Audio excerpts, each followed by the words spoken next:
Find more leads than you can even process. That's multiple listing service. That's the MLS for your real estate agents. Absentee owner information. Find the cash buyers and flippers in any market nationwide. Pull a pre-foreclosure list. And don't forget, you got to find those comps. Get nationwide access with multiple filters. Powered by PropStream at wokesource.com. Get your 7-day free trial today. Wokesource.com. That's wokesource.com. Get your free real estate joint venture agreement and get notified of upcoming shows. Text JV to 636-330-1444. Today's broadcast is being brought to you by WokeSkipTracing.com. Look up phone numbers and email addresses with ease, with pricing as low as only 15 cents per match. Not per search, per match. If there's no number or email address, you don't pay. Get accurate data in just minutes. WokeSkipTracing.com. That's WokeSkipTracing.com. You may have heard the saying, the fortunes are in the follow-up. Now there's a brand new system that is great to help you cold call, text message, drop voicemails, and so much more, all automated. You don't have to remember anything. Just set it and forget it. All you have to do is speak to people. Check it out, wokereply.com. It's a multi-touch marketing campaign where you can schedule to send text, voicemail, email, and even live calls all on autopilot. Check it out today, wokereply.com. That's wokereply.com.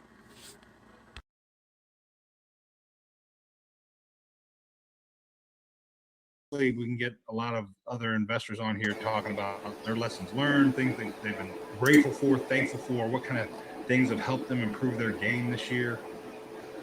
I know I'm thankful for people like Chris, and I'm not just saying these things, but I'm thankful for people like Chris, who at the beginning of this whole COVID thing was like, hey man, why don't you want me to stream these live, or you want me to do that? Man, that was huge. That was huge. I mean, I know we don't get 30, 40, 50 people on the Zooms, but we get people that watch these videos maybe every once in a while. They've been exposed to me, or they've been exposed to you or Lauren. So I really am thankful for you, Chris, and I appreciate you reaching out your hand and offering to do these. Absolutely, man.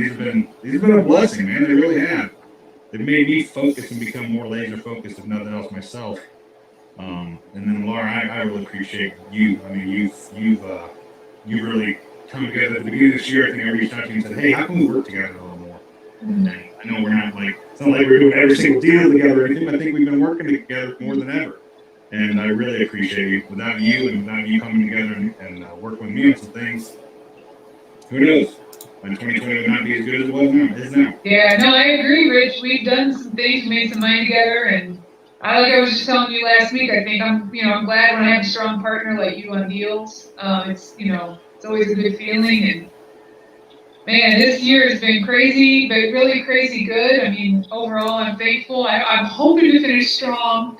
That's my goal right now. And some of the things I'm doing are getting wobbly, but even if I did nothing else for the rest of the year, I mean, I've had a great year as far as I'm concerned, and it just sets me up for 2021. I know, I can do better now. It's like I've done this, I can do more. So, right. Yeah, I appreciate the whole community that really came together as well. I had people reach out to me from seeing these Zoom calls as well, whether they've seen replays. They said sometimes they just say, "Hey, I see you all on there. Y'all motivating me," or sometimes they have questions, or they might have a deal to look at. But I know we're reaching more people, even if they aren't calling in. So yeah, thanks, Chris and Rich, for doing that. Yeah, most definitely. The real estate community really kind of came together to help share information, I think, and when COVID hit, we all sort of put our heads together and shared strategies and kept, each other lifted up, and that really helped me because I didn't know what to do or where to look when it all started and kicked off. I knew I had to do something and not stop, and to see everybody else doing the same thing was really inspiring. So that's awesome. Yeah, definitely. I see the analytics on there where it's actually people do go back and watch the replays. I'll be like, oh wow, you go in here and watch the whole thing after the fact. Dang, that's awesome. So you got to watch what you say because people will watch. I said it, I did it, I'm all that. That's right. No. There's been a few of these where I've been thinking the next day, like, man, I talked a lot about some stuff that I don't need people to know. Nothing too bad, but you just like to It weeds out the real from the fake, Right. Hey, we've got my friend Rusty on with us today. Rusty's a first time joiner, first time caller. Out of what market are you in, Rusty? Tell everybody. I don't want to steal your thunder, man. Okay, yeah, no problem. So I'm about 45 minutes south of Phoenix in a secondary market called Casa Grande. About 200,000 people between Casa Grande and a bunch of ancillary cities around here. Been investing here for over 2 years and a lot of success. So, Well, I will say anywhere near Phoenix, you're probably winning there. yeah. Yeah, it's been amazing to see just in the last 6 months, just prices are just out of control. People are coming from California and just buying things with cash and stuff like that. It's making it really easy to exit properties, and it makes it very big to sell some of the rentals that I've accumulated over the last couple of years. That's awesome. The guru capital of the What world. about you guys? Where are you at, Chris? Well, I happen to reside in St. Louis, Missouri. I like to travel a little bit. Just got back from a Texas tour. Went down to San Antonio, went to Galveston, Texas, went to Houston, Texas, went to Dallas, Texas, and then I came on back home. Stopped in Memphis too, if that counts. But I like to do a little travel and see what's going on in these other markets because, St. Louis is just St. Louis. You never know. I learned a lot of stuff from what other people are doing in other markets and, try to bring some of those techniques and talent here. Yeah. I got to ask, because if I go to Memphis, I'm getting barbecued. You get some barbecue? Actually, I did not. I wasn't there that long. Oh, man, I'd get some to go, buddy. And I was just being lazy from trying to come all the way back to St. Louis. I was like, yeah, I'll just stop here and then I'll finish up tomorrow. It was a long road trip, actually. It was good to clear your mind, Yeah, no doubt, man. You get a lot of that, what do they call it, windshield time? Get a lot of windshield time. Yep, you can do audio books and everything. Looks like we lost Rusty, but I'm sure he'll be back. Rusty and I met through a mentoring program we've been going through together, just some Zoom calls like that we've just been going through that's a part of RealFlow. We're both RealFlow members. So I was going to say, you spending that money on a mentor, Big Rich? No, it was included. I didn't know. No, it was included. I thought, hey, why not? Let's do it. So I've been jumping on some Zoom calls and reaching out to a few people on the calls like, hey, where are you from? What market are you in? Blah, blah, blah. I've met a guy in Indy that is going to be like, he's been an Indy investor for about 20 years and I'm marketing Indianapolis. He's going to be like my boots on the ground. And we're going to, if we get some leads, he's going to work them and we'll work JV together. And now Rusty's in Phoenix. I met a gal out in, what market is she in? I forget. It's out east somewhere. I think it's in North Carolina or something. But yeah, so it's pretty cool. Pretty cool. So you got people everywhere. I do. It looks like we got somebody on the call. Like they're not in, but they've called in a 314 number. Somebody from St. Louis. Are you out there, caller? Somebody else on the way in too. So it'll be some more people coming in.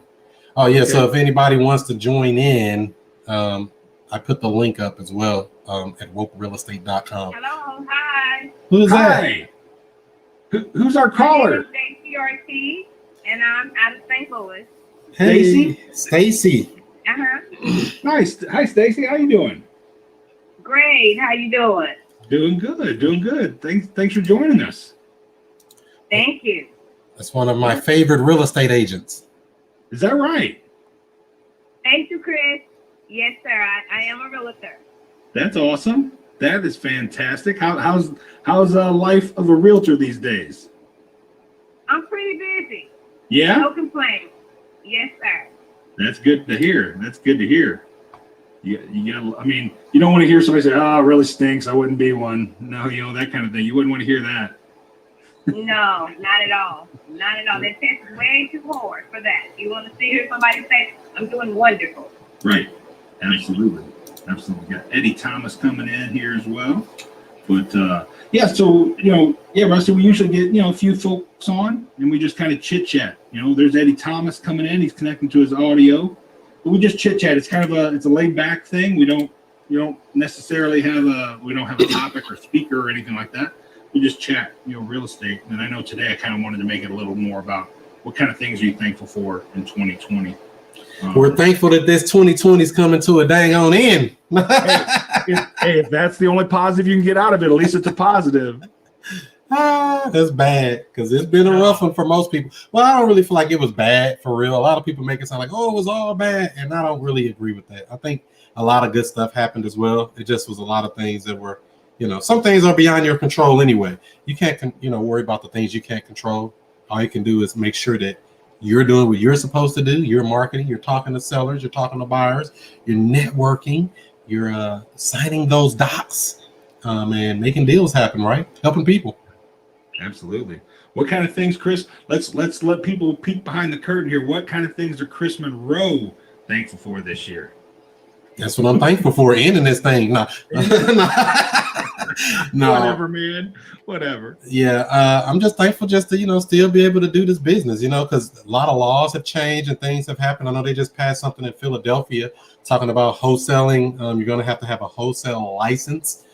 Just like they kind of did over in Illinois. Well, it's kind of different because Illinois, they want you to have a broker's license.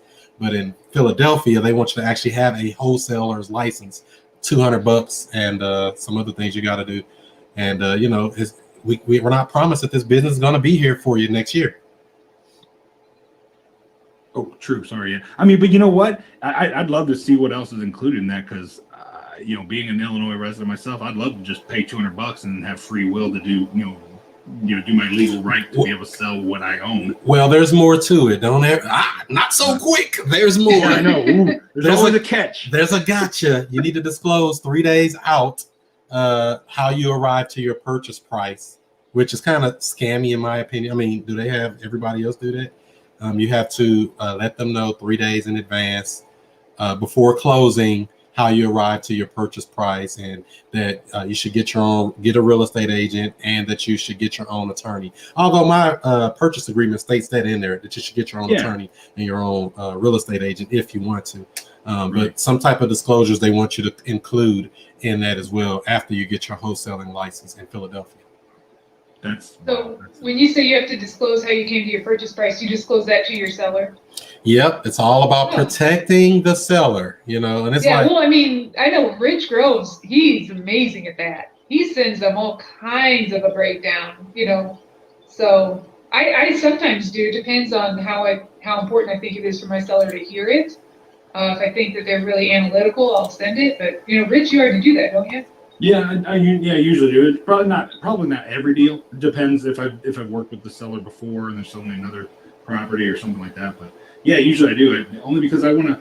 You hear a lot of times people saying you should use a credibility packet. And I just feel it's part of my credibility packet on, hey, here are the comps I use. Here's the repairs we're going to need to do. That's why I've got to offer you what I offer you. And notice nothing in here is paying for any of the memories you have. I say it tongue in cheek, but the numbers are the numbers.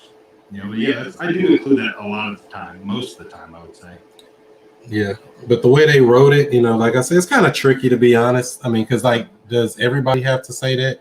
You know what I mean? Even outside of, even if you're a licensed agent, do you have to say how you arrived at the price and that you should go get another agent or go get somebody else? Because it's basically the way they wrote it. It looks like they want you to say, go try everything else before you come deal with me, basically type deal, and a lot of mumbo jumbo.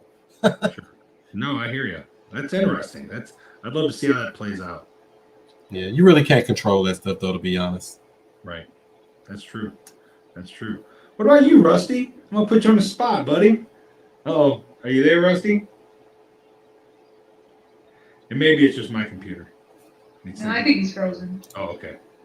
Oh. We got about 15, 16, 17 people watching on the live stream here. What's up, everybody? Oh, yeah? Yep. That's fantastic. That's awesome. You're picking up. Everybody shout out what they're thankful for this year. What are you thankful for in 2020 as far as real estate investing goes, or if it's beyond that, man? Life is bigger than real estate investing. But if you can focus on real estate, something in real estate you're thankful for, great. If not, if it's just because, hey, I got a new dog this year, or hey, you know what, I woke up this morning, whatever it is, what are you thankful for? I'd love to hear about it. Angela Long, or Angie B Buys Houses, says, I'm thankful for 2020. I've been able to learn real estate. That's awesome. That's awesome. Just being able to learn it before they change the rules on you. You better get your money now because they're gonna change the rules. Of course. You know it. Somebody, honestly, I think it may have been Rusty and I were talking on the phone, something about if everything, and again, not if everything plays out and Joe Biden becomes president, something about there's and maybe, and I don't know if anybody's heard this as well, something about one of the things he's proposing is like a $15,000 assistance for home buyers or something, like assisting with their down payment. I don't know. I don't know. Maybe hearsay. I don't know. I'm sure there's some type of program in the works. It wouldn't surprise me. Yeah. So I was just curious. I didn't know if anybody's heard that either. I'm sure there'll be something that'll assist people with increasing home ownership. You know, I don't know. Is it a requirement for now? I know they were talking about the college debt thing, but I don't know about that. Yeah, I heard about something about that too. So you can't do everything, man, can you? I mean, come on. That's right. What's up, Leo? So we got, like I say, several people. If y'all can give this video a thumbs up, give it a like, give it a share. And if you want to join in, like I said, I put the link up at wokerealestate.com. You can just go click it, and it'll put you onto Rich's list, and you can register right there. All made it easy for you. One click of a mouse. Awesome, man. Thanks, Chris. Systems. Yeah, I think my STL VIP list is down for some reason, so I gotta get that fixed. I gotta get that fixed. So if anybody's going out to stlviplist.com, I think it's. Oh no, it's up. It's up. Never mind. Say they better not do that. What they doing? Taking you down? Yeah, I don't know. I was getting frustrated again, but no. Probably the fastest way, like Chris mentioned, click on the link Chris has out there. It'll bring you right into the registration. Yep. Yeah, because with the STL VIP list, you go there, you enter your information, then I take it and put it into the email that sends out the next time we send out the emails, or I can send it to you immediately. But it'd be a lot faster to do it through the link itself. Yeah, most definitely. Elvin Green says, it's funny how people have been acquiring properties without realtors all these years. As soon as 2020 becomes the playground, now they want to crack down. Of course, man. Who said that? Because he's dead right. Elvin E. Green III on Facebook. Elvin E. Green, you are at the third. You are absolutely right. Isn't it crazy? Isn't it crazy? We want to change the rules now. Of course. Years this stuff been going on. Years. Right. Now we want to protect. Right. Actually, we want to cut. Hey, I want as much leniency out there as possible. It's my business, but one of the things I learned in business school that I feel like I kept hearing all the time throughout business school was, business can only be successful long-term if it knows how to adapt. So, I mean, we can't get too balled up about all these changes, right? We just have to adapt what we do because things are going to change. It's going to be something, whether it's government regulation, which, I know a lot of people have a hard time with that, but whether it's government regulation or just the free market itself or the free-ish market itself, things are always going to change. You're always going to have to figure out a way to sort of adjust and up and weave in your business. And that's everybody from humongous entities like, Amazon down to like small mom and pop shops. How many mom and pop shops right now have to totally change what they're doing to stay alive in 2020? And, some of them are having great success just by switching it up, having to take some risks, take some chances, make some changes. So, hey, wholesalers, I'm right there with you. I don't enjoy it, but at the same time, can't let it get you down. Just got to figure out how to work your business a little bit different. You're right about that. And, I'm one of those mom and pop shop owners. I still have a store. I'm like, I'm going to have to just close this thing. We're going to be closing up every 30 days for some COVID. We can't open. What do you want me to do? I got my furniture and collectible store, so we can't even open. I'm paying utilities and that stuff. That's not cheap. To be talking about we can't open when I got to pay these high bills. I don't want to take my real estate money and throw it on that thing. True. No, you're right. You're right, buddy. You're right. And, and to your point, Laura, you're absolutely right. Take the 2020 part out of the equation, right? Take the COVID, take, all the junk that's been happening in 2020 out of the equation. And just recently, business has changed, right? You got things like Toys R Us going out of business because they couldn't compete with online toy shop sellers or Walmart or whatever you want to call it. You've got all these other businesses that couldn't adapt and went out of business. So you're right. And the beginning of this year, I'll be honest, I was frozen. I was like, all these changes, this sucks. And I just had to learn how to adapt. So, yeah. That's what Elvin saying over here, he said they should make car salesmen get their license. All the lemons they let drive off the lot. It's true. I mean, you're right. Elvin, Well, I man, think you they get me do. I riled think up. they have to have a dealer's license. If you flip, quote unquote, flip 3 or more cars a year, you have to have a dealer's license or something like that. So Yeah, the head honcho does, but the salespeople, they're just hired as long as they're good salespeople. Hired salespeople, exactly. Yeah. all right, yeah. Hey, Lucy. But if you're trying to do it on your own, you have to. Yeah. They're regulated. I'll Yeah. just put it to you this way: they are regulated, whether it's to the degree that we're happy with or not. Yeah. So are you for more regulation or less regulation? Me personally,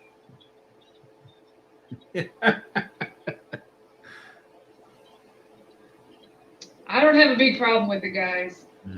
If I do, you just need to pivot. I don't know. Yeah. I don't know. I used to be I still am more liberal than anything by far, but I'm just not anti-government, like government is bad. I'm just anti put my energy there. I don't.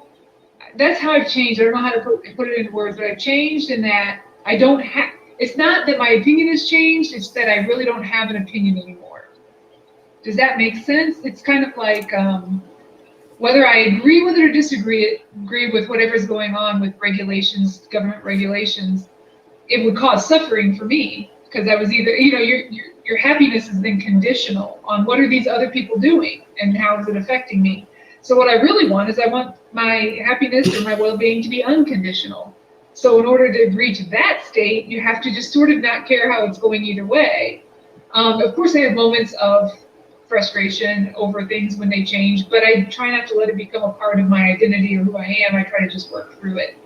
So for example, when the laws change about wholesaling, I just have to make my own decisions for me, how I'm going to switch what I do. What am I going to change? I went and I got licensed, I'm not putting, I'm looking at my marketing money for next year. Guess what state it's going to? It's going to marketing in Missouri. But I mean, I'm not going to sit around and stomp my feet and cry because I understand that the regulations are supposed to be helping people. I know, people have an opinion about that. I just try not to have one. So do you, how was it difficult for you to get your license? Do you feel like it was hard or was it easy, or what do you think about that part? It was pretty easy. It was just time consuming. I got it done fast. So I spent a lot of time during a certain number of days working on it, and it got very I got pretty tired of it, but I passed my test the first time, so I mean I was grateful for that. I didn't have to go back. I thought, wasn't totally confident I would. I just prepared as best I could, as fast I could, while also sleeping and eating and all of that, and I just wanted to knock that thing out. So now, if a lot of my success, I do think, came from the fact that I've got experience in real estate, a handful of years. So if someone's out there listening, you're working on getting your license and it's not flowing naturally. First of all, it didn't flow naturally for me either. I had to study. I really did. Just if you got to take the test a couple times, don't sweat it. Just do your best. Get it when you can. And I wouldn't compare anybody's experience to anyone else's. I just happen to have a little bit of background.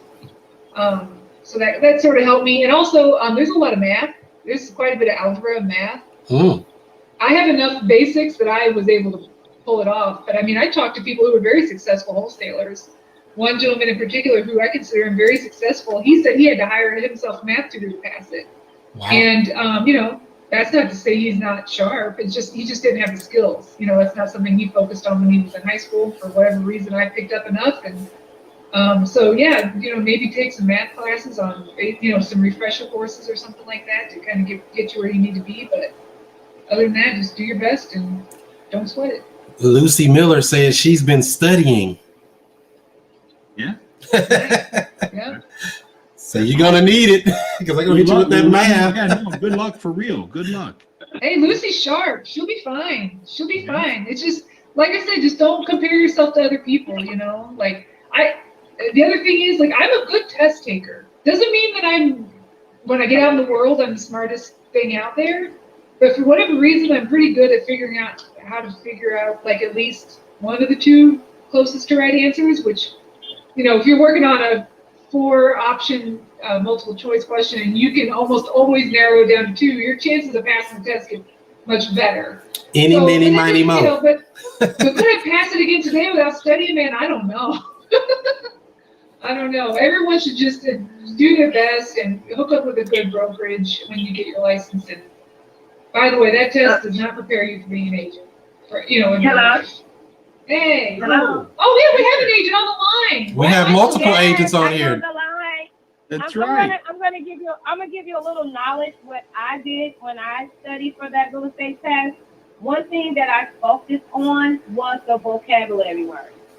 I focused very hard on the vocabulary words because no matter how they put that question or that vocabulary word in a paragraph, if you know the meaning of that definition of that word, you will be able to choose the right answer because the test is set up logically. There's definitely 2 wrong answers and there's 2 right answers, but you have to pick the most perfect answer to pass it because they do have 2 wrong and 2 right, and you have to pick the perfect answer.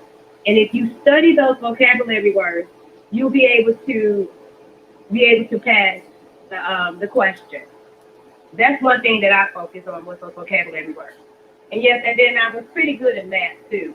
But those vocabulary words is one of the main things because it could be one little word that can change the whole meaning of the sentence. Wow. Yeah, that's good advice. That's really good advice. Yeah, right. Thank you. That's great advice. Thanks for sharing.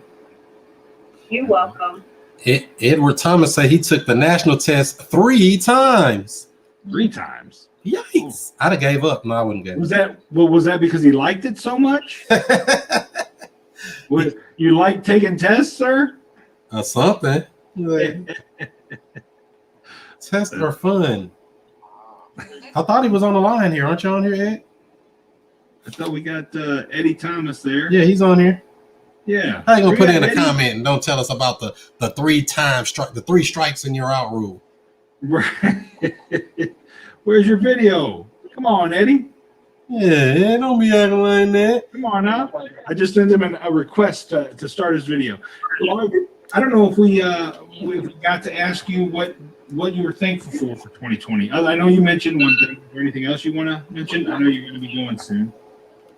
Did you address that to me, Rich? I didn't hear. Yeah, sorry, Laura. Yeah. Yeah. Hey, one last thing I'll talk about for 2020 for me that I'm super grateful that I did that I had not done before. Why I did not do this? I know why I didn't do it, but I did it this year. Everybody needs some sort of a coach or mentor. Okay. I know that the greats out there like Chris Monroe, they say it, and I had not done it. And this year I did it. And what I did was I actually hired a lady as a business coach. She is successful in business, not particularly real estate, but I hired her anyway because I had a feeling. And this woman helped me change my life in many, many, many ways.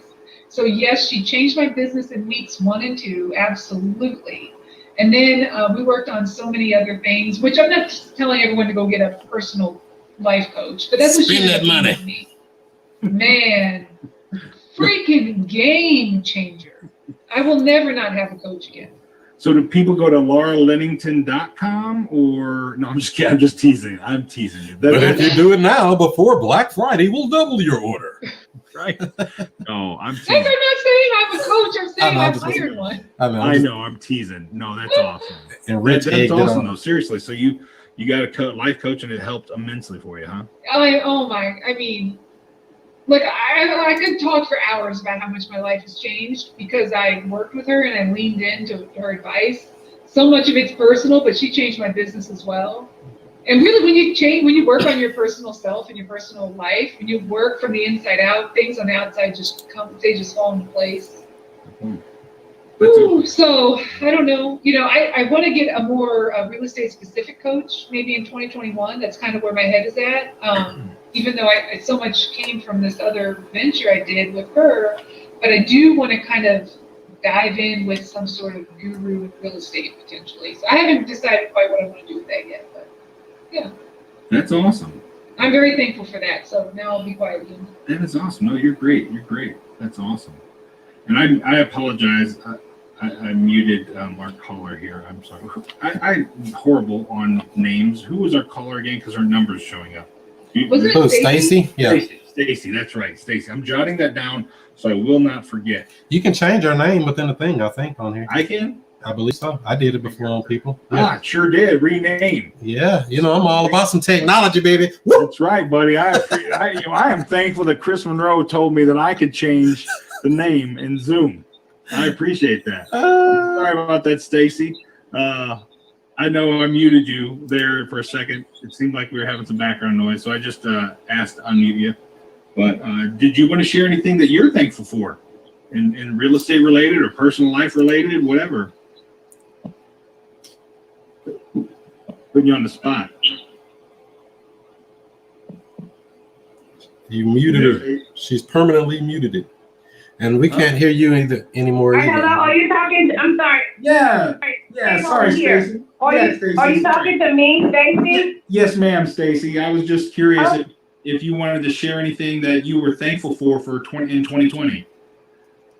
Okay, well, yes, I'm pretty thankful with even though with the COVID and the pandemic that has happened, my real estate business has not really affected my real estate business at all.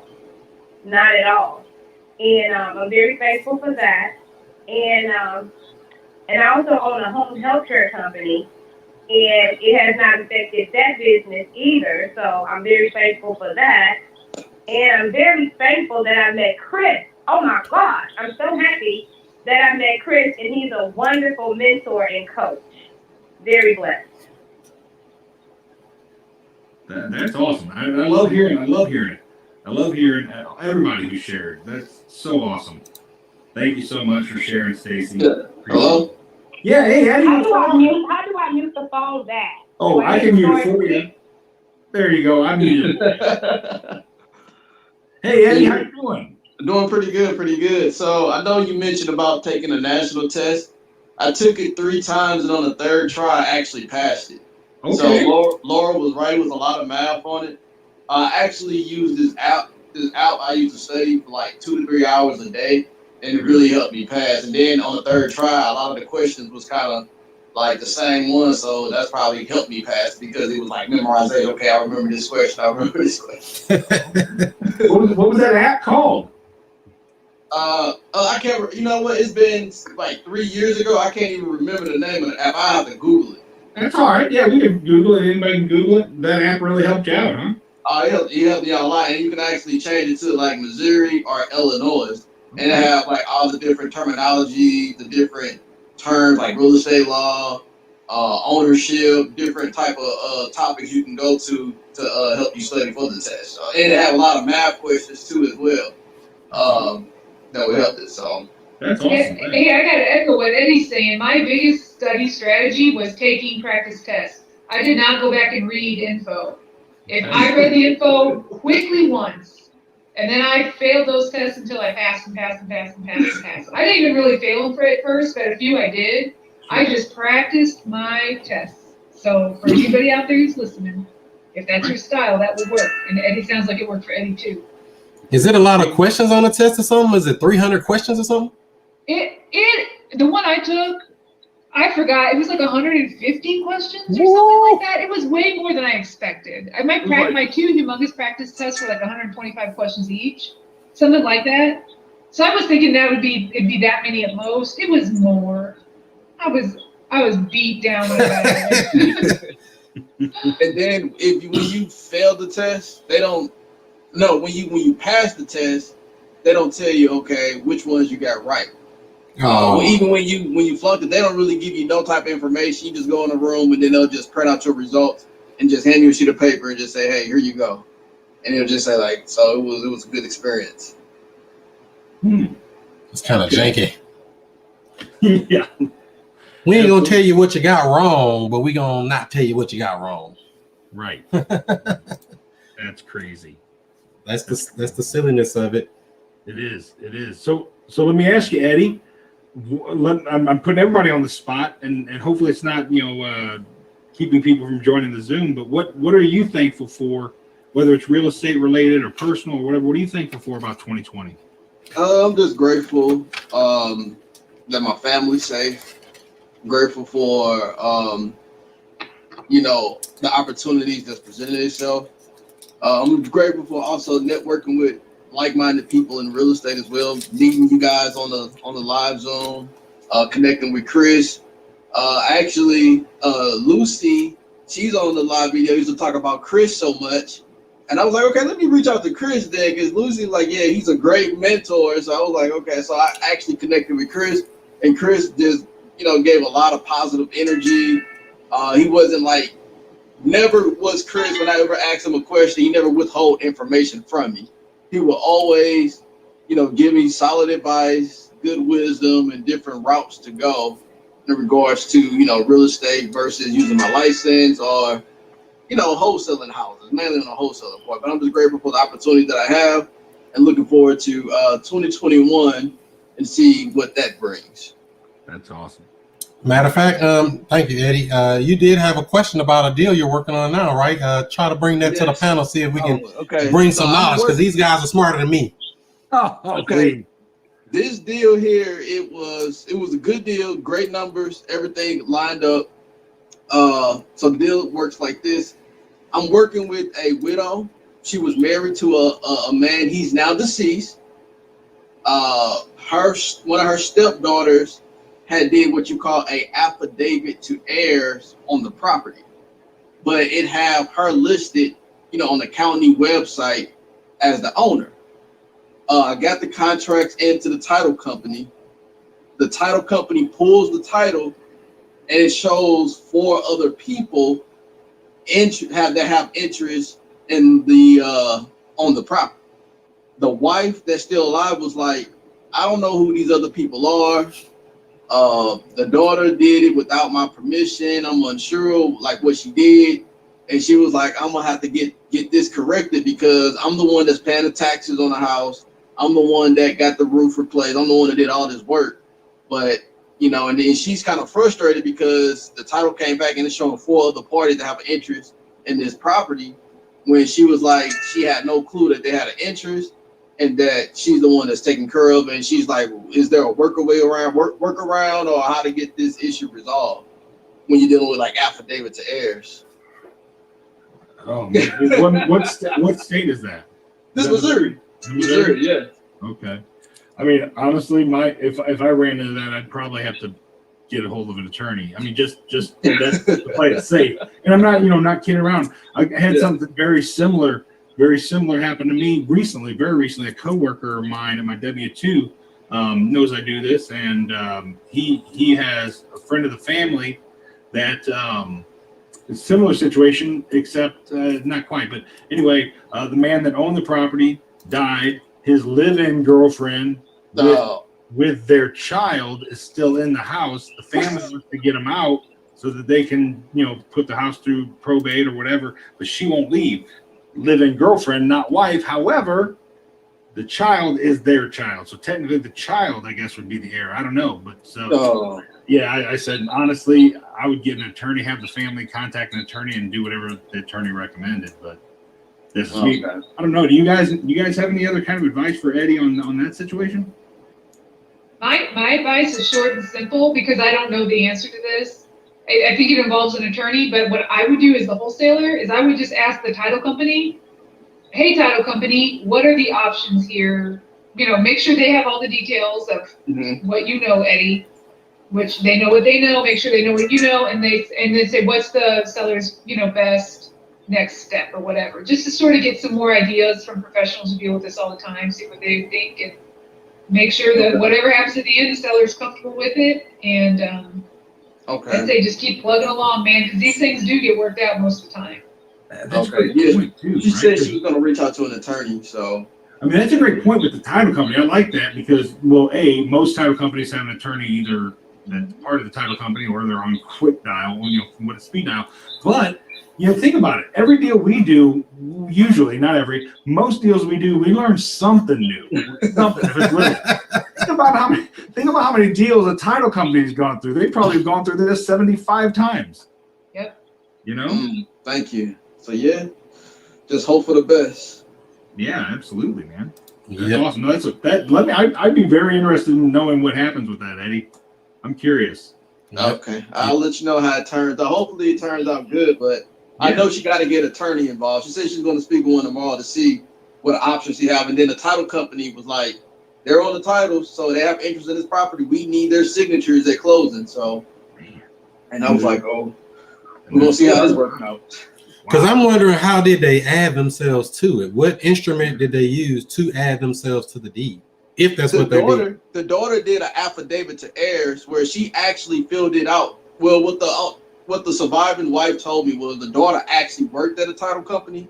Oh. She filled out the affidavit to heirs at the title company and was just adding people to it. And then had it notarized at the title company and then had it recorded with the county or whatever. So that's what the wife told me, how these people got added to the, the deed through an affidavit of heirs. So do they have right to that? I mean, I guess usually when I see a husband and wife, they just go to the other spouse. They don't usually put kids in there. That's what I thought, that because since she was a surviving spouse, even though he had two kids, and those are her stepkids, I thought that it would automatically go to the wife, but I guess it's just a tricky situation. Yeah, that's what I was wondering. I mean, otherwise, I just may have thought of a new strategy. I'm gonna pull my ownership level at 35 years plus. I'm gonna start writing airship, affidavit for airship for all of them. Exactly. Elvin's asking something over here about this. He says the daughter is being underhanded, acting in bad faith. Does the daughter even want the house? Right. Do you know that, Eddie? They don't. The surviving wife said that she haven't spoke to her stepdaughters in like 12 years. So, and I asked her, I said, would they even have an interest in the house? And she was like, probably not, but, it's been 12 years since her husband passed away. And the daughter took leadership or ownership of the situation and just went ahead and did an affidavit and included everybody's name on it. And I asked her, I said, did you even sign this document knowing that you was getting put in? She said she didn't sign anything. Can you reach out to the daughter? I mean, where can we find her? Can we trace her? I asked her today. I said, can you get in contact with the stepdaughters? And she was like, she don't have the numbers or anything. Trace her. What about quiet title? Is this a situation where you can do a quiet title? I brought that up to her too. I said, it almost sounds like you might have to do a quiet title with it just to clear it up. But then again, because there's other people that have interest in the property, she will, she probably just have to reach out to an attorney and see what they have to do. Is there any other options? Because the title company told me, like, yeah, we would need their signatures and their spouses to close the deal. Maybe ask the title company if they could do it through quiet title. Maybe just tell the title company, look, maybe we want to do it a different way. Can we do it quiet title? I'm just curious. I stand by the whole, you might call an attorney just to ask them what your options are, or like Laura said, ask the title company, what other options do you have besides that one option? There's got to be another option. Now, could you call around the different title companies and just say, hey, I got this experience. I'm dealing with this title company, but this is the situation. I already got the title. Is there a workaround, or what advice have you dealt with something like this before? And maybe you can give me a heads up on how to get this issue resolved. I would. What do you think? I mean, yeah, I've done that. I've had problems where I get to a standstill at one title company and I take it to another. Also, if you can get your hands on that affidavit or a copy of it, whether they just provide it to the seller and the seller lets you read it or whatever, but that thing, maybe they're not reading it right. I can't imagine that all those people have the interest in the property if she was the wife and she has not passed and she never signed it. I can't see how it tracks over to them. Yeah, maybe she said she don't even have a copy of the affidavit. So right, but I mean, like the title company should be able to pull some sort of an image if it got filed. If they're able to see it and tell you that it's stopping things, and they should be able to provide the seller with a copy. Right. Okay. Very true. I'd want to read that just to make sure they're not reading it incorrectly. So you saying that the title company could possibly be reading it improperly? You don't even know how many times I had to call them back and say, man, did you read that? It says right on the paper. What you talking about? I shouldn't say nothing bad. No, it's it's They're busy. Every title company I deal with is freaking busy right now. Yeah. Make sure you're friendly. we're all human, Because right? on We're all all my purchase agreements, it states on there an additional 120 days to clear any title problems already on the original purchase agreement. I had a title company call me one time saying, yeah, you need to call the seller and get an extension. I'm like, extension for what? Because we got to clear these title issues. We can't be done till next week. I said, it's already on there. Did you not read it? Yep. It's right Now, on the paper. what if the end buyer don't want to wait that long for the title to be clear? It's up to you. I mean, y'all have to come to an agreement whether y'all want to separate or, it's part of the game. He knows that. I mean, it depends on what he wants to do. If he wants to get out of it, he can get out. Okay.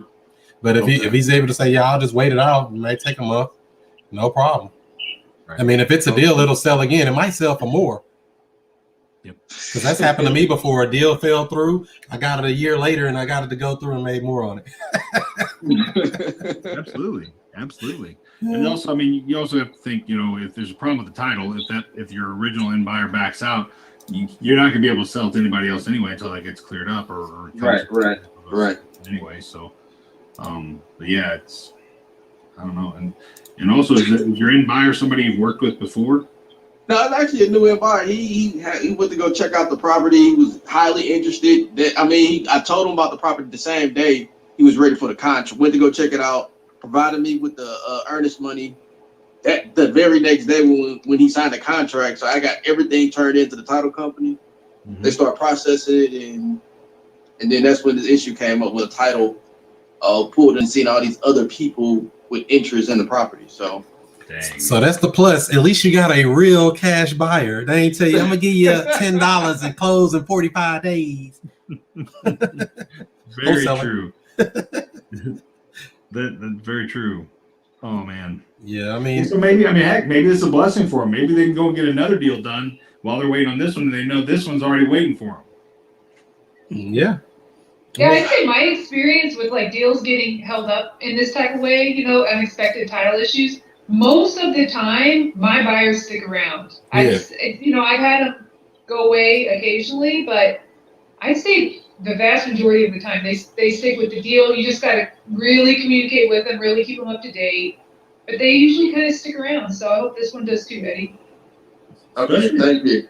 Especially in today's day, right? I mean, it's a seller's market, really. Let's be honest. There's not a lot of inventory, especially that matches a deal, right? So if it's a deal, yeah, they might want to hold on to it just because, they may not find another one like it. To a point. Definitely. Awesome. So Keith Winkler is on the call. He's been hanging out with us. What's up, Keith? How you guys doing? Not bad, man. It's been a while. I always forget about these, but you're on Facebook Live. I was scrolling through and I saw you three, and I thought, hey, I'm supposed to be somewhere. I know people. Let me give them some love, so they're not just those three. How you doing? Happy Thanksgiving. Yeah, absolutely. Absolutely. Happy Thanksgiving to you too, buddy. I don't know if you saw on Facebook Live, we're asking everybody to share. We know 2020 has been an odd year, and some people may, say glass half empty. Some people may say glass half full. But what are you thankful for in this year? I got the same answer to everybody for that every year, man. Everything, all of it. Yeah. Good, the bad, and the ugly. It all serves a purpose. Okay, that's good to hear, man. That's a great bit. It's great to hear, man. It is. It's the truth. Yeah, you didn't have a guy in the background going boom boom. That was real. That wasn't a joke. That's awesome, buddy. How you been? I've been good. Yeah. What you been working on? Anything? Not to put you on the spot. I ain't been working hard enough. I've been working on my health. Yeah. Yeah. I got a new functional health guy. He's got me busy with all kinds of stuff. And I've had a couple new business opportunities that I'm just getting into, and so I haven't really made traction with them yet.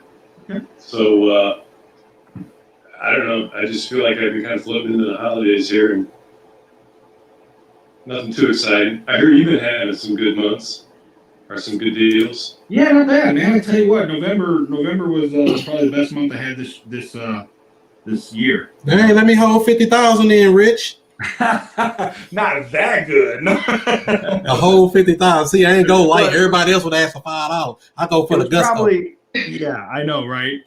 Anybody who anybody who's known me closely knows what the last couple of years have been a little rough for me because I've been focused on other things, but not real estate, just different. I mean, real estate, just different parts of real estate, right? But yeah, so it was probably the best month I've had in the last 2 years. So yeah, it was. I know that's right. Well, no, I mean, I can't quite say that. Because Keith and I had an incredible January. Well, that was this year or was that last year? I forget. That was 2 years ago. Yeah. So it was an incredible one.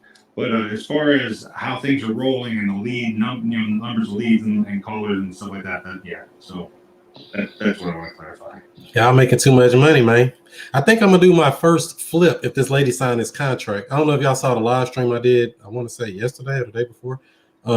I actually talked to a lady, got a nice house out in Maryland Heights. ARV is like 270. They only want 200 for it, and it's a very light paint job. Like, if that's gonna count as a flip, I'm gonna do that as my first flip once she signs the contract. That's a flip, man. That's a flip, man. If you gotta change a lock, that's a flip. I wish I could keep this house. It's a nice house, 5 bedroom, 3 bath. It's a bad boy. Woo. Really? Yeah. Nice, man. But we're gonna see. I'm waiting on her to sign a contract. DocuSign wasn't acting right. So I had to email her the actual attachment to the purchase agreement. And so she's supposed to print it out, sign it, and get it back. And I don't know. Hopefully we don't have title issues on that because it had a name at all and others. Oh, so yeah. Hopefully, and those others don't come up and mess my deal up at the last minute. I'll be in a title issue boat like the rest of y'all. Hey, Chris, I'm going to have to jump off here, but I want to ask you real fast before you get off. If you buy it and flip it, how are you funding it? Are you using your money or hard money lender, or what you doing? I would probably use a hard money lender because, I mean, it don't need anything. I mean, it's a real easy thing. I mean, if it needs $10K, that's probably too much from what they say. I haven't seen it. So if everything seems to be what it sounds like a slam dunk deal because there are no 5 bedroom houses over there. There's only like 3s and 4s. Sweet. So, congratulations, man. That's awesome. I know you'll be keeping us up to date on that. If not, I'll wholesale it and just let somebody else go make all the money. Sure. Guys, I'm going to jump off so I can get on my 7 o'clock call, but thanks for having me. Happy Thanksgiving. Happy holidays. Absolutely. Way to go, everybody. Thanks, Laura. Thank y'all. Talk to you later. Peace. Absolutely. Take care. Bye. It's the Laura Lennington. That's right. That's how we got to do it. Make this money out here. So y'all had a good year last year. You're going into 2021. What is the goals? I'm putting you on the spot, Rich. What is your goals for going into 2021? What you going to do differently? Hey, buddy, I'm gonna do SMART goals, right? I don't know if anybody that deals with goal making, if you know about the SMART goals, you gotta make them specific, you gotta measurable, attainable, realistic, time-based. SMART goals, right? That's the SMART. You can Google that if you don't know about it. But you want to make sure you're making your goals that way. That way you know if you hit them or not. It's easy to say my goal for 2021 is to do more deals. Oh, okay, well that's simple. I mean, it's actually measurable. It's specific, but not probably specific enough. You want to say I did 25 deals, or I want to do 40 deals, whatever it is. Shoot higher than you think you can, right? Because I think I heard a quote, I can't remember who it was, said, when you're shooting for a target, you aim above the target because then even if you miss, you hit the target, right? Aim for the stars and land on the moon. There you go, buddy. Yep, absolutely. But I mean, so I definitely want to at least get my first deal completed in and out of St. Louis market. So that's definitely one of my goals for that. I'd like to get more than one. Because you say you're trying to go into Indy, right? Is that where? That's where I'm going. That's where I'm looking. I mean, you never know; it might be somewhere else. But that's where I'm focused right now is to maybe dip my toe in the Indy waters a little bit. My focus will still be the St. Louis market, but I do want to test it out. I think I'm going to Texas. Yeah, I know, man. That's where the money is. They making killings down there. I'm like, dang. They are, man. I think Indy is a nice little woolly blanket for me because it's very similar to St. Louis, very similar. So that's probably why I'm drawn to it. But we'll see. That's my number one goal is I do want to at least do one deal outside of the market, and I would like to probably double my rental portfolio. Yeah. How's your tenants been during this COVID-19? Have they been okay? Mostly, I've had a few that fell behind a little bit, and I had they actually all applied for that grant. That was part of, I think, the CARES Act in Illinois. It was like Illinois IHDA grant, where it was like a $5,000 grant for those who, I guess, qualified or whatever. And the weird thing about that, and it's stupid, I may have mentioned this on a previous one. If I did, I apologize. But it's, you as the, so they apply, and then you as the owner or landlord or whatever you call yourself, you get you get an application you have to submit as well. That includes things like, okay, what's their balance right now? What's their monthly rent? That kind of thing, right? So you could very easily do the math. It's not complicated. We're not talking calculus. We're not even really talking algebra, maybe low-level algebra. If on March 1st, their balance was $1,000, and we got March, April, May, June, you count how many months at, let's just say, $1,000 a month, by December, their balance could be, that number. But they've got, when they applied, these folks applied in like August. So maybe their balance in August was $1,000. So now you got August, September, October. So you can really easily know what their balance is going to be by the end of the month. And it could be less than $5,000. But they're still saying, if you qualify, I guess they're sitting at $5,000, and they say, okay, apply this to their balance, and whatever's left over, send it back. What? Did you get any of those? We got one. I had 3 apply. I got 2 approved. Did you? And that's I should have had all 3 of them. Really should have been, but I got one, and that's fine. At least got one. But the other ones are going to make payments. There you go. Started making payments. Well, I got one that's been late. One tenant that's been doing the badness since pretty much June. And I've been working with them and stuff, but now they stopped paying, so I had to go turn in the paperwork today. Is that bad? No, you got to do what you do. It's a business, man. And that's actually one of the houses I don't even own. That's a sandwich lease option, so I have to actually evict a tenant buyer out. A nice house up in Florissant too. Hopefully they hurry up and get out so I can put somebody else in it. Right. And I'm supposed to be getting one of my houses back in Oakville at the end of the month here too. So I'll have 2 good houses coming up in the next couple of weeks. We'll see how that goes. Nice. Send me the details. I may have somebody looking for something like that. Yeah, one in Oakville, South County, and one's up in Florissant, North County. Okay. So as long as they get up out of there, we can do something. That's right. That's the whole tricky part. Can we get you out of here, please? Right. I've been lucky. I've been lucky that that they've all been I told them communication's key, and we've been communicating. The people, say, hey, I've got one lady. She's awesome. She is a great tenant, and she's even so much like, look, like her due date is the 3rd, and she's like, look, I Friday's the 6th. I could pay on Friday, and that kind of stuff. That's right. Cool. But then the one that gets me is the one that says, oh, well, we'll get caught up next month. We'll pay our past due rent next month. And the next month comes an excuse, and the next month comes an excuse. But they pay the month behind, whatever. So it's like they're never getting caught up because late fees and all that stuff's adding up, and they're just not getting caught behind. But they were hoping that, and I think they stopped paying because they thought they were going to get that grant, But as I still haven't gotten, I know they were supposed to make the decision by the 20th, right, Keith? But I didn't even get an email of any declines. They're working on it. They're processing. Yeah. I didn't get an email for one of my approvals. The first approval came with an email. The second one just showed up with money. The money hit. Yes. There was no email. You know what? Yes, and yes, I noticed that too. And I know someone else that's happened to. I think. Honestly, I've set that money aside because I think they had clerical errors. I think they were paying duplicates on several. Because my tenant received 2 approval letters, emails. That's odd. Yeah, well, it's the government. Not too odd.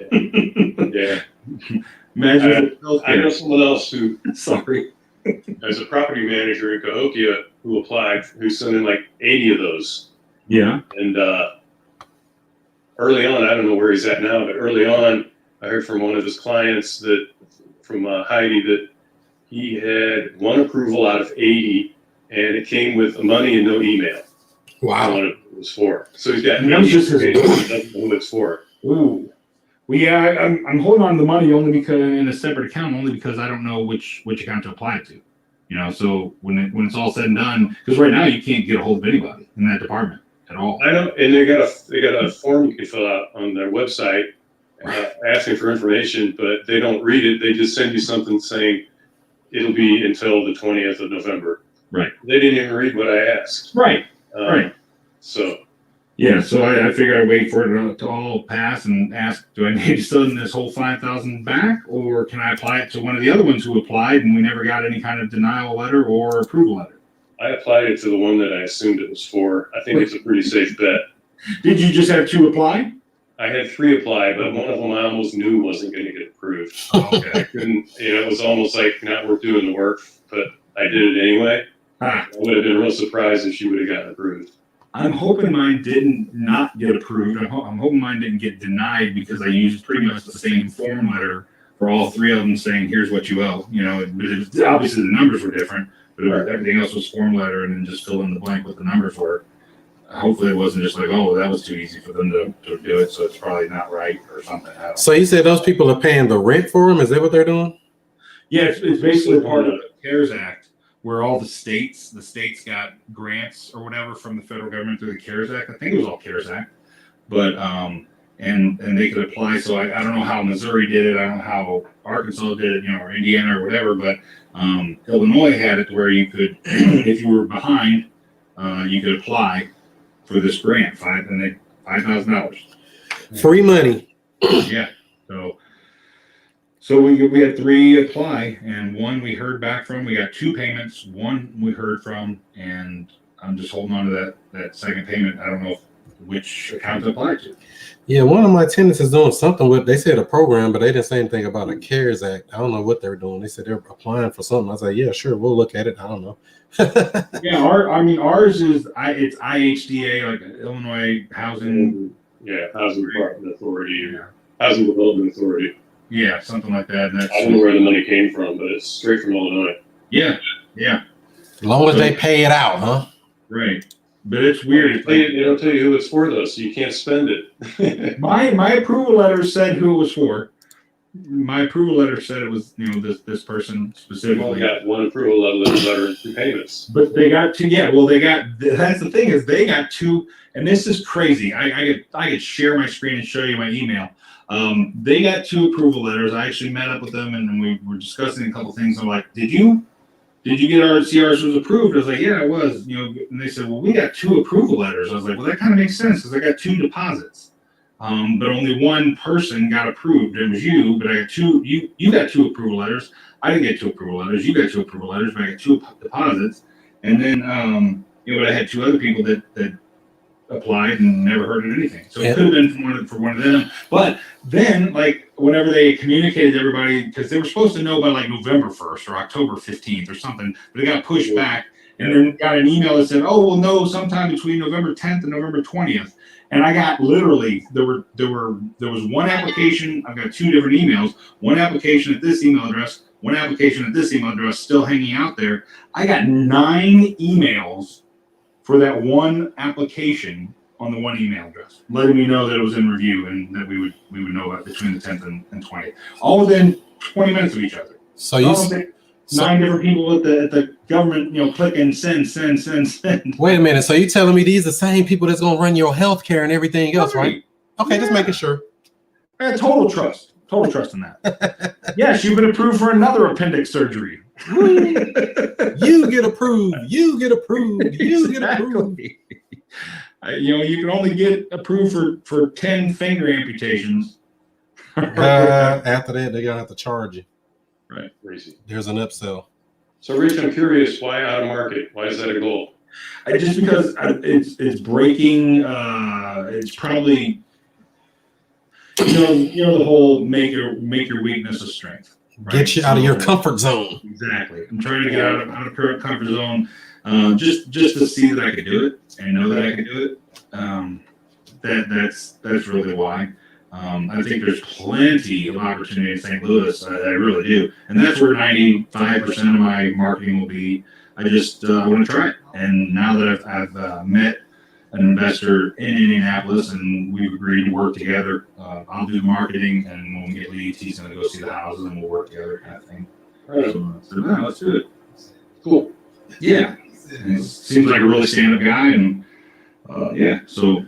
So you've been pushing back on buying any new buying wholesale for a while now. Now you're going to double in 2021? We'll try. Yeah, I'm going to try. There's a, my situation will be changed a little bit, so I'll have reason to try to double it. Hopefully, Yeah.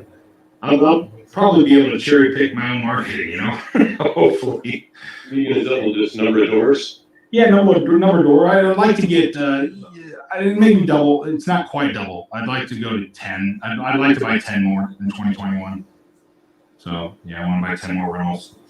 I'm actually looking at a package of 7 now that I might try to buy myself. So Right. yeah, we'll see. It's a little early. I'll count that toward my 2021. What about you, Keith? What kind of goals are you going to do? What do you set for yourself in 21? And I've got to get caught up on some debt, I'm having a good year this year, and it's my first good year in some time. I had a couple of deals go south, and, I was struggling for the last 2-3 years, at least. So things have turned around, and now I just want to ramp that up and start doing some catching up and paying down some debt that accumulated over the last few years. Smart, man. Yeah, that's awesome, buddy. That's awesome.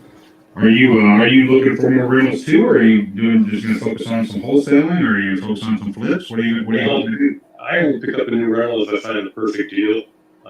Like that owner finance one I got with none of my own money that already had a good tenant. Anything like that comes along, I'll do it. Other than that, I'm wholesaling. I'm doing a lot of co-wholesaling. Still open to lease options, though they're really slow right now because everything's selling like hotcakes. Right. I was starting to have some good luck with those. The last few I did were really good deals. I want to do more creative stuff. I started masterminding. One of the new things I started was masterminding with Jeff Kaufman, some of his people. Okay. To learn more how to do some of these clever creative things. Cool. I want to up my marketing in St. Louis, which has been going slow. So I recently started working with somebody else who's already got a lot of marketing going on over there, and they've got extra leads to work. Nice. So I'm bird dogging some of their leads. Sweet. So yeah, just the same usual stuff: wholesales, creative deals. Possibly, if I find the right deal like Chris just did, maybe do my first flip next year. I'm always open to that. It just depends on when the right deal comes along.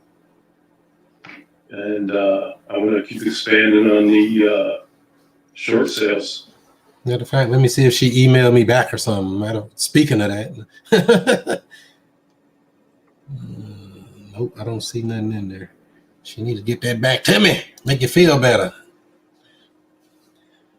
That's the name of the game. So creative deals, wholesale deals, deals. I'm just looking for deals. If you're looking to sell, I'm looking to buy.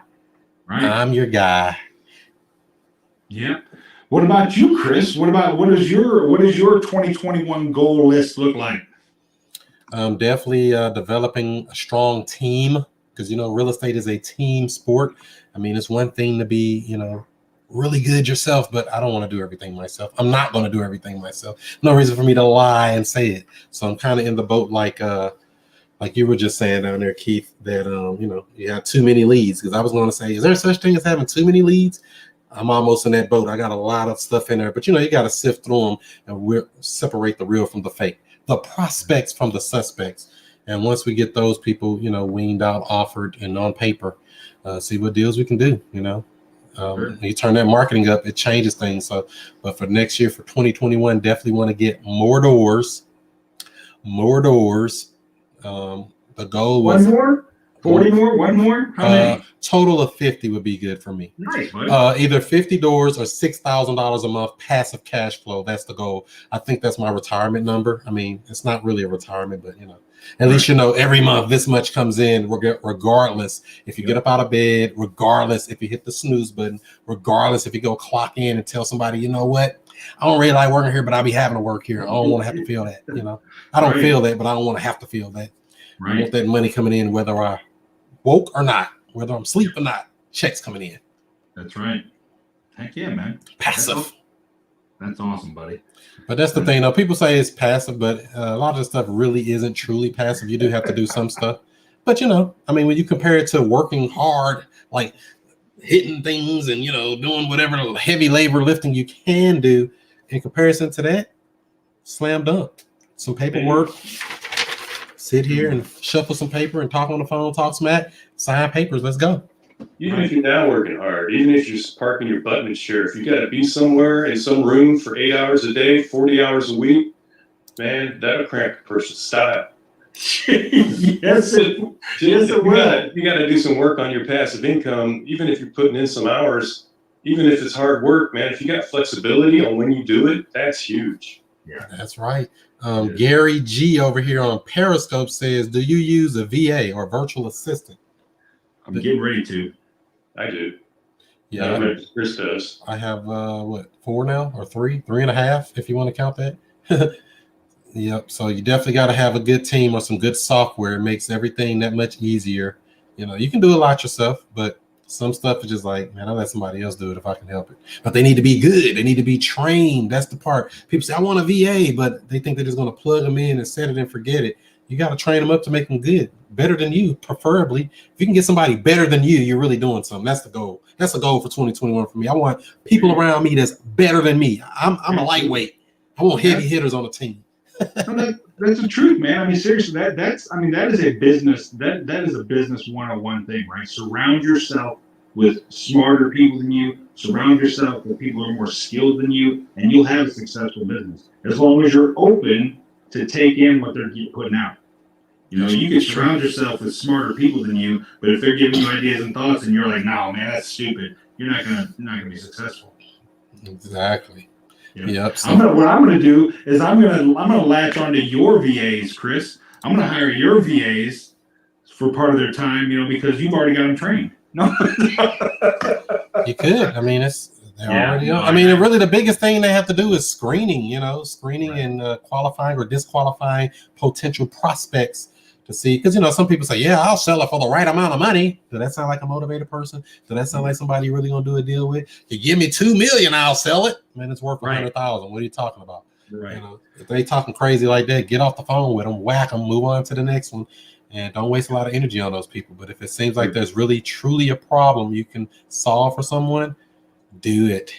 Yeah, that's the best part. I mean, this time of year gets, is a very emotional time of year for everybody, right? You remember loved ones, in the past, or holidays you spent with family, and whether it was at your home or whatever, right? So the reason I mention that is because, especially these days, if you're going looking at a house, and if you actually do go walk a house and look at it, and you're talking to the sellers, or even if you're not looking at it, but you can sense that emotion in people too, where they may be a little less logical, or a little less, I apologize, I'm stumbling over the words here, but they're realistic on what they can sell their house for, right? Because they're trying to sell you their memories for that house too, not just the bricks and mortar that the house is and what it can sell for later. So yeah, that's rough. Sorry, I just thought of that while you were talking about that. Yeah, $2 million. I mean, I've talked to sellers, right? I'm sure you both have. I've talked to sellers where they're like, "Yeah, I wouldn't sell my house for $1 million." Well, that's they've got too many memories. You gonna have to drag my dead body out of here, and I'll be like, "Damn, your dead body." That's fine. You sign right here that gives me permission to drag your dead bleep out of here. That's right.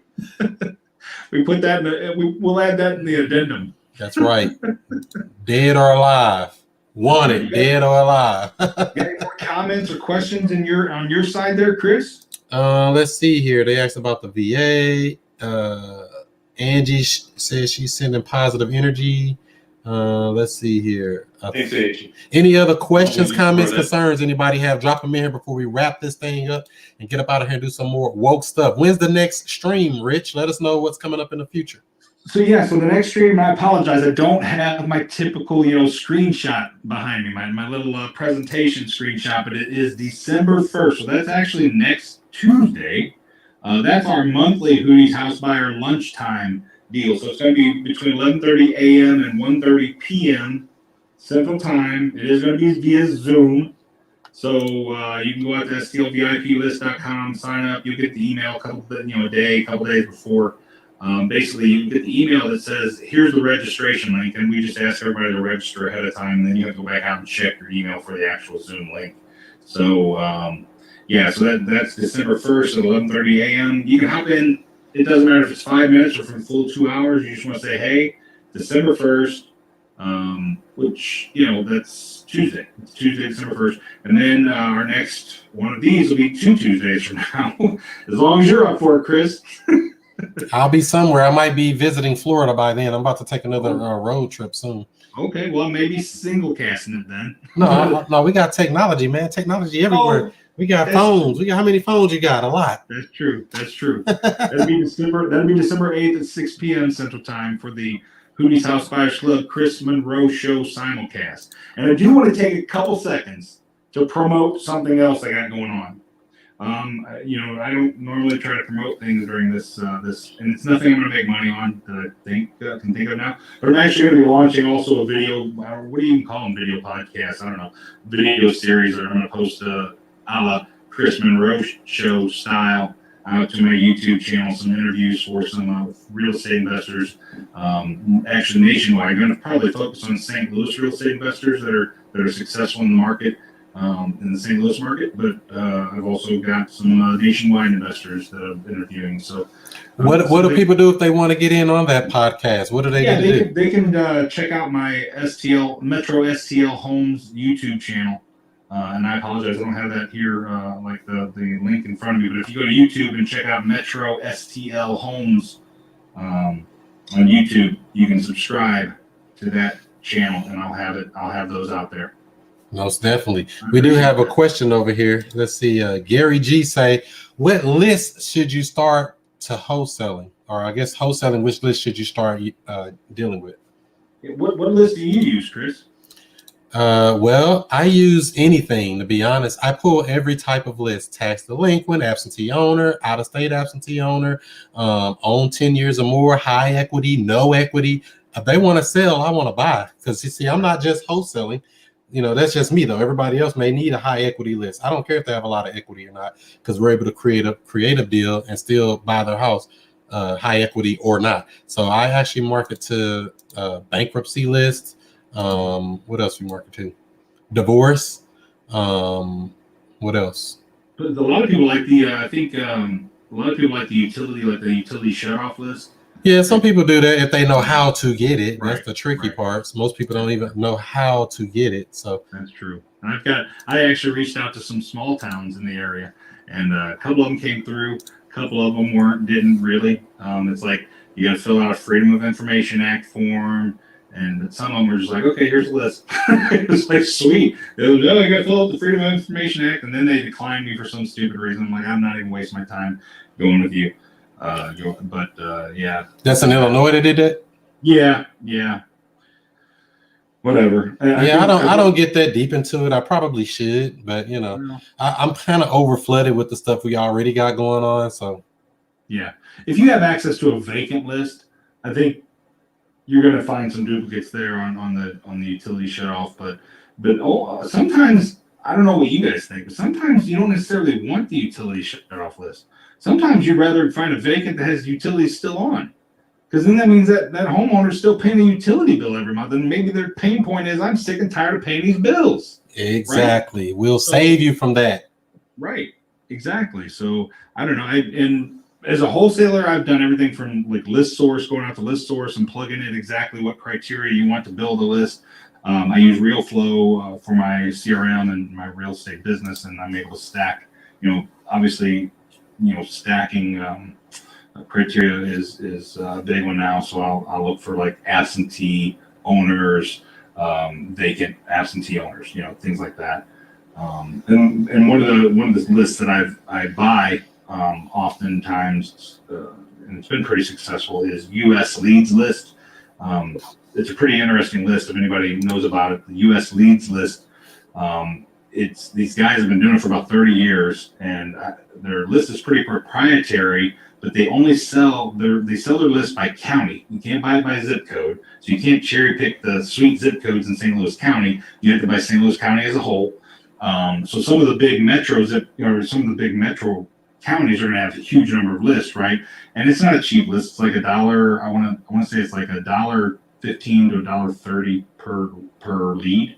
So it's not a cheap list. So if you have, you get 1,000 names on your list, that's there could be like $1,100, $1,300 for that list. But, That ain't even counting the skip trace. right. But they only, exactly. But they only sell to 3 investors per county per quarter. They give you can buy a new list each quarter. They come out with a new list, but they only sell to 3 investors. So once you get a county you like, you want to keep buying it probably. Otherwise, if you buy it 1 month or 1 quarter, you don't buy it the next quarter, you go back to try to buy it the next quarter, you can be locked out because they give first come, first serve. But if the 3 people that bought it last quarter, they get the first up. So they get to renew, and buy it. And you only get in if one of those 3 investors drop out and you're first on their list for the next one. But there's several counties out there, since we may have nationwide investors listening to this podcast. They are available nationwide, and there's several counties that don't sell out. But like St. Louis City sometimes doesn't sell out, but St. Louis County sells out every quarter. So you got to just sit there and wait and hope that somebody doesn't renew. Yeah, I just pulled mine straight off of most of the list straight off PropStream. Yeah. Or off wokesource.com for the right. That's what you meant. That's what you meant to say, buddy. The wokesource.com. There you go. Yeah, because that makes sense, because it's like, it's like 10,000 leads a month. I can't even process all those people. Yeah, and that's the same thing with RealFlow. So that's why actually I've been focusing more on my RealFlow list, and I actually didn't buy the US leads list this quarter for St. Louis County. So somebody did, I guarantee it. It's probably locked out for another year and a half. I know that's right. What about you, Keith? Did you have anything to add to the list debacle? No, but my big marketing thing for the last 2 years looking for lease options has been expired listings. I know sometimes, probably in St. Louis, those get hammered by a lot of folks, especially realtors. Over here, they don't get hammered that much. So people were hearing pretty much exclusively from me. But these days, there are no expired listings. I think this week I'm sending out 3 letters. So those are way down right now. It's rough, man. That is really rough. And so when you do get an expired listing, what kind of properties are you seeing? They're all over the place still. Are they? I didn't know if you're like left with just the really, really, really run down properties, and that's why they didn't sell, or they want too much. There's always a story. They want too much.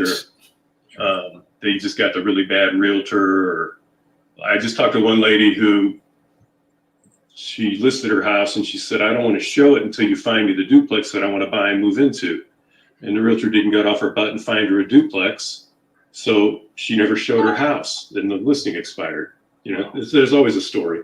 Sure, absolutely. But types of houses are all over the place, just like usual. There just aren't as many of them. Okay. I didn't know if there was an underlying theme there. Mm-hmm. And then Leo wanted to know, are you doing anything in Texas? Are you guys doing anything in Texas? What part, Leah? Yeah, man, I'm open to it. How about you, Chris? I'll buy or do a deal anywhere. A deal's a deal to me, man. As long as somebody close it up, let's do it. And if you got somebody on the ground, like Leah, like yourself, I know Chris is there, but I'm interested. I'm interested in working with anybody in any market as long as they're willing to work and do some work with me. Obviously I can't fly out to Texas and check it out themselves, so I got to trust their eyes and ears and thoughts and opinions. But I can research. I can check comps and things like that too. But I can't physically check the house out and know, is there a crack in the foundation? Is there, the horrible sewer or whatever. So yeah. Exactly. It never ends. All right. It's like we've been on about an hour and a half. Any closing statements you want to give, Keith? Happy Thanksgiving. That's a good one, buddy. That's a good one. You gonna eat some turkey this Thursday? I am. You? Yeah. I am. Even if it's just me. Yeah. It might be this year. Really? I am the turkey. Yeah, with the whole situation, I get it, man. It's frustrating, right? I mean, to me, it's getting. I mean, the whole with the W-2 working from home remotely hit me hard because I'm occasionally known to be like a social kind of guy and a little outgoing, but so it's killing me, man. It really is. Like I can't be among people. But this like Thanksgiving and thought of Sure not you being can. You just get the Rona. Ain't no biggie. Just get it. That's true. Just That's catch true. it. Yeah, that's true. Herd Who knows? immunity. Herd immunity.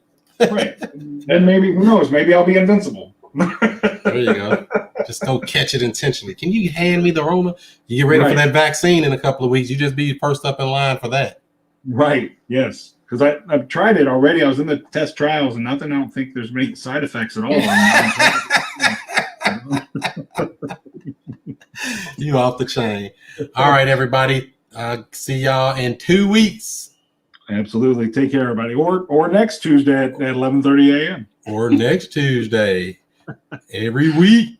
7 days a week. Even when you sleep. Right. Hey, thanks, everybody. Appreciate you guys. Thanks, Chris. Thanks, Keith. Sticking it out. That's how we do it. We'll see you on the next one. Sounds good. See ya. Peace in the Middle East. And that's how we do it. Each and every other Tuesday, 6 p.m., we do a live stream with Mr. Rich Groves and the group.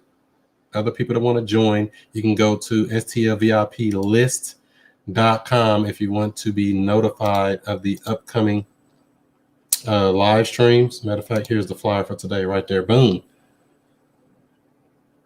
There it is. stlviplist.com. That's where you register for the Zoom call for future streams. Hopefully you all learned something. Hopefully you all got something out of it. Hopefully you have yourself a great Turkey Day. Shouts out to all the people I just met down in Texas on my Texas tour. All of them great people here and more. Got to meet up with some quality people and hope to meet you one day while I'm out here wheeling and dealing, doing this real estate stuff. So with all that being said, do what you do, be who you be, and I'll see you before you see me. Peace.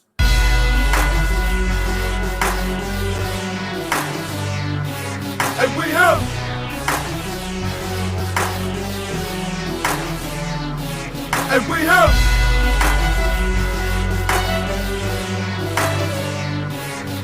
have Mr. I stay. Whoa, whoa, whoa, whoa, whoa, whoa, whoa, and Mr. I stay.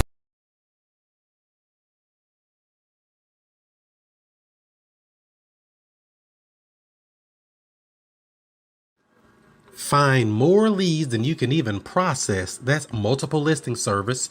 That's the MLS for you real estate agents. Absentee owner information. Find the cash buyers and flippers in any market nationwide. Pull a pre-foreclosure list. And don't forget, you got to find those comps. Get nationwide access with multiple filters. Powered by PropStream at wokesource.com. Get your 7-day free trial today. Wokesource.com. That's wokesource.com. Get your free real estate joint venture agreement and get notified of upcoming shows.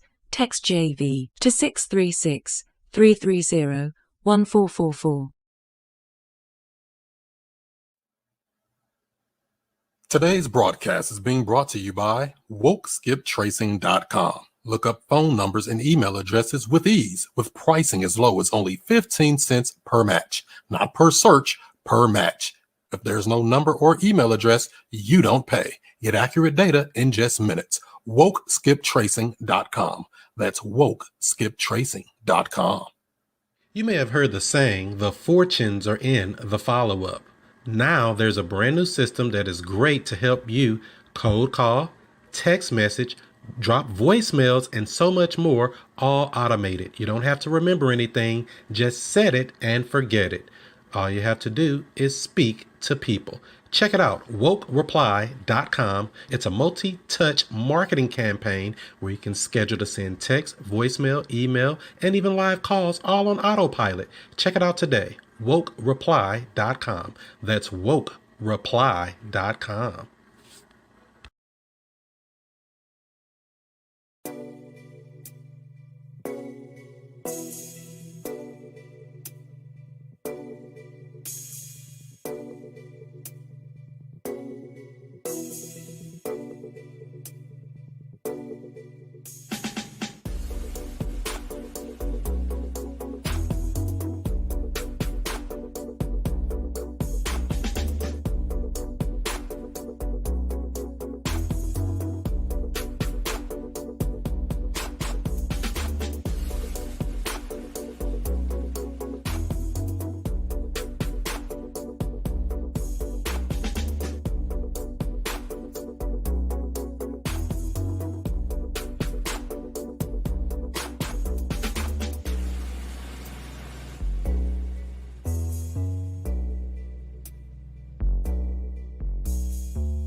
Previously on the Woke Real Estate podcast with the student master teacher, Mr. I Stay Woke, Chris Monroe.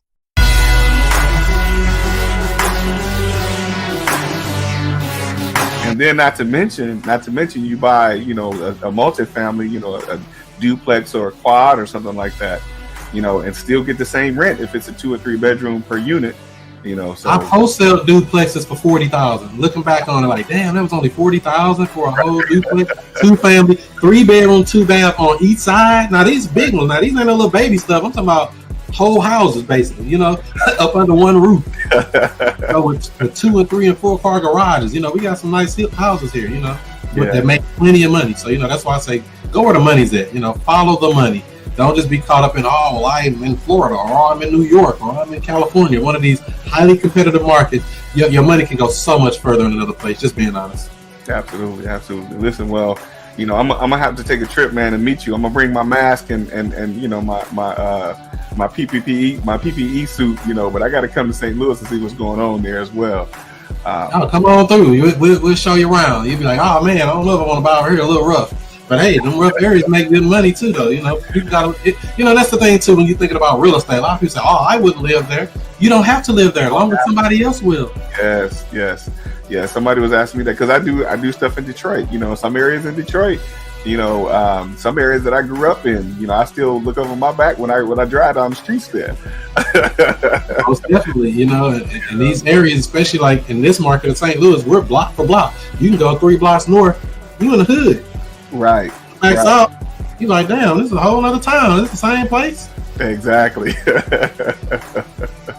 Yeah. So, and that's the thing, man. You know, and of course, in those areas, you know, somebody's gonna live there. You know, if it's a house there, somebody's gonna live there. You know, and that somebody that lives there is gonna have to pay either rent or mortgage or whatever it is they choose to pay in those areas.